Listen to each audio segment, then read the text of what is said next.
আমার পছন্দের মৌসুমী কিনে আর কোনো কথা বলতে চাই না। কথা বললে আপনারা এটা কেটে ছেটে এটা এভাবে লাগান, তাতে কি হয় আমরা পারিবারিক ভাবে বিব্রত হচ্ছে। পেজদার করার জন্য যারা উল্টাপাল্টা নিউজ করেছেন আমি দুঃখ প্রকাশ করছি, আমি কষ্ট পেয়েছি এবং আমার মনে হয় যে মৌসুমী ম্যাডাম এটা নিয়ে কথা বলেছে, উল্টাপাল্টা প্রপাগান্ডা আপনারা ছড়াবেন না। মৌসুমী ম্যাডাম তো আমার আইডল। সামানা ম্যাডামদের পরের অবস্থান হচ্ছে মৌসুমী ম্যাডামের বাংলাদেশ, আমি মনে করি এবং আপনারাও মনে করেন। বাংলাদেশে এসে শুটিং নিয়ে ব্যস্ত আছে, অনেক ব্যস্ত। ঈদের শুটিং সামনে, ইনশাল্লাহ আমার বড় একটা সিনেমা আসতেছে, সিনেমার শুটিং চলছে। আজকে আসলাম আমাদের পরিচালক সমিতির পাশাপাশি আমরা শিল্পী সমিতির একটা পিকনিক হলো বড়, এই পিকনিকে আসলাম। একটু আগে আমার শুটিং ছিল, শুটিং শেষে আসতে হলো, কারণ এটা আমার প্রাণের সংগঠন বাংলাদেশ চলচ্চিত্র শিল্পী সমিতি। এটা আমাদের বিশাল প্রাপ্তি। এত বড় সুন্দর আয়োজনে বর্তমান কমিটি এত সুন্দর একটা ইফতার পার্টি করেছে, রিয়েলি অ্যামাজিং। আমি মন থেকে খুশি হয়েছে এবং যারা এসছে শিল্পীরা এবং যারা অতিথিরা আসছে বিভিন্ন জায়গা থেকে, এবং আপনারা যারা গণমাধ্যমের লোক আছেন বিভিন্ন জায়গাতে এসছেন, আপনারা দেখলেন একটু ব্যতিক্রম একটা ইফতার পার্টি হলো এবার। আমাদের প্রিয় দর্শনী মৌসুমী, সবার পছন্দের মৌসুমী, আমার পছন্দের মৌসুমী কিনে আর কোনো কথা বলতে চাই না। কথা বললে আপনারা এটা কেটে ছেটে এটা এভাবে লাগান, তাতে কি হয় আমরা পারিবারিক ভাবে বিব্রত হচ্ছে। নট অনলি মি, আমি বলেন, সানি ভাই বলেন, মৌসুমী ম্যাডাম বলেন, সবারই পরিবার আছে। তো যারা ভিউর জন্য আপনারা, আমি কিন্তু বলেছিলাম যে আমি ইয়েতে যাব, মামলাতে যাব, আমি কিন্তু যাইনি। কেন? কারণ গণমাধ্যম আমাদের দরকার আছে, নিউজ আমাদের দরকার আছে। সামনে আমার একটা বড় মুভি আসতেছে, এটা নিয়ে নিউজ করবেন, কিন্তু মৌসুমী ম্যাডামকে নিয়ে আর কোনো প্রশ্ন নাই।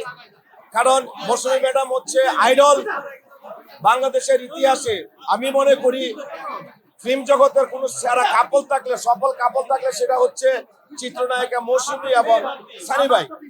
তো ওরা ভালো আছে, সবাই ভালো আছে, আমিও ভালো আছি, কাজ করছি। আমাদের জন্য দোয়া করবেন। বাট আপনারা অনেক উল্টাপাল্টা নিউজ করেন, এটা আমরা বিব্রত হচ্ছি। গণমাধ্যম, আমি বলি, আমি শুনেন, আমি কিন্তু বারবার বলছি মূলধারার গণমাধ্যম পত্রিকা কখনো ভুয়া নিউজ করে না। যেমন আমাকে কালের কণ্ঠ বলেন, প্রথম আলো বলেন, যুগান্তর বলেন, যারা মূলধারার বড় বড় পত্রিকাগুলো বা চ্যানেলগুলো বা অনলাইনগুলো, আপনারা জেনে শুনে আমার জিজ্ঞেস করে নিউজ করেছেন, ধন্যবাদ আপনাদের। আর যারা ইউটিউবে আপনারা বা পেজদার করার জন্য যারা উল্টাপাল্টা নিউজ করেছেন, আমি দুঃখ প্রকাশ করছি, আমি কষ্ট পেয়েছি এবং আমার মনে হয় যে মৌসুমী ম্যাডাম এটা নিয়ে কথা বলেছে, উল্টাপাল্টা প্রপাগান্ডা আপনারা ছড়াবেন না। আমার সিনেমাটা আমি জানাবো, খুব তাড়াতাড়ি জানাবো, কারণ এটা কয়েকটা দেশ মিলে আমি শুটিং করেছি, অনেক বড় বড় তারকা আর্টিস্ট, একটু ভিন্ন গল্পের সিনেমা।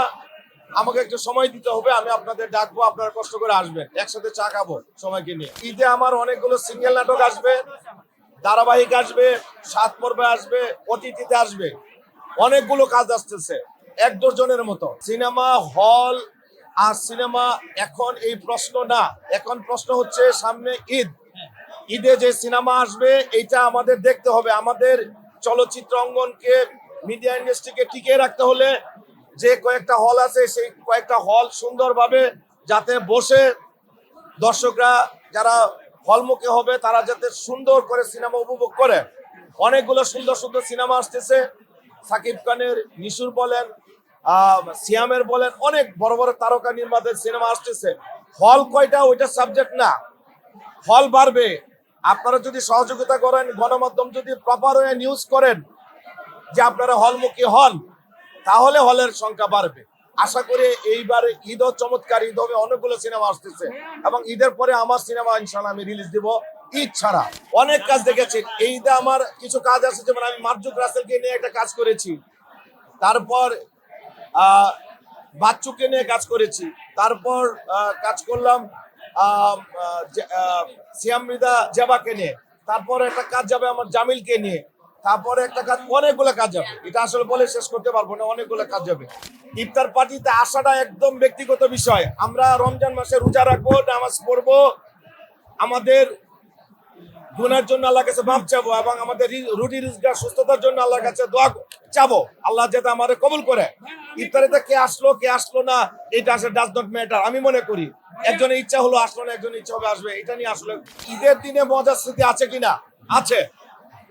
আমি 2024 সালে ইলিয়াস কাঞ্চন এবং আমি একসাথে সৌদি আরবে উমরা হজ করতে যায়, সৌদি আরবে ঈদ করলাম। পরের দিন ওই দিনে বাংলাদেশে আসছি, পরের দিন বাংলাদেশে ঈদ। এখন প্রশ্ন হলো বাসা থেকে সবাই বলতে চলো ঈদের নামাজে যাই। আমি ঈদের নামাজ সৌদি আরব পরে আসছি। আমি কাঞ্চন ভাইকে ফোন দিলাম, কাঞ্চন ভাই আমরা যে সৌদি আরবে ঈদ করলাম বাংলাদেশকে আবার করা যাবে? করো, আমরা ডাবল ঈদ করবো একসাথে, ডাবল সওয়াব পাবো। এটা একটা মজার কথা এবং ভালো লাগার মতো কথা, যদিও বিষয়টা একটু ফানি, কিন্তু এটা আসলে সৌভাগ্যবান আমি মনে করি।